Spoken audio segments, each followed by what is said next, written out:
تو مومنات یہی قافلہ مختلف منزلوں سے گزرتا ہوگا. کئی ایسے شہر بھی آتے تھے تو دشمنان آل محمد کے شہر تھے اور ان کو جب پتا چلتا تھا وہ شہروں کو سجاتے تھے.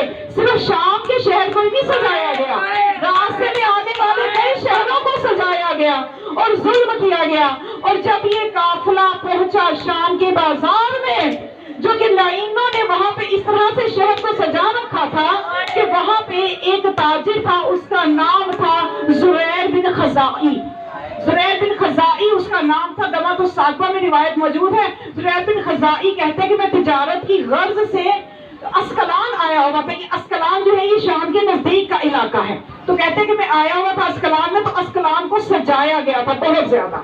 تو میں نے پوچھا کہ یہاں پہ کیوں سجایا گیا ہے, اس شہر کو کیا وجہ ہے؟ تو بتایا گیا کہ یہاں پہ ایک قافلہ آ رہا ہے, باغیوں کا قافلہ ہے اور ان کا استقبال کرنا ہے پتھروں سے, تو اس لیے اس شہر کو سجایا گیا ہے. کہتے ہیں کہ جب وہ قافلہ نزدیک آیا تو میں نے اس قافلے کی مظلومیت کو دیکھا, میں نے خواتین کی معصومیت کو دیکھا, ان کی عصمت پہ نگاہ گئی تو میں نے کہا یہ کوئی عام لوگ نہیں ہے. کہتا ہے کہ میں نے اس وہاں اسکلان کے کسی شخص سے پوچھا کہ بتاؤ یہ کن لوگوں کا قافلہ ہے, یہ کون ہے جو شہید ہوا ہے کربلا میں؟ بتایا گیا کہ وہ حسین بن علی ہے. کہا وہ علی کا بیٹا جو علی تبادے رسول ہے؟ کہا اسی علی کا بیٹا حسین شہید ہوا ہے, اس کو مارا گیا ہے. کہا کہ وہ حسین جو کہ فاطمہ کا بیٹا ہے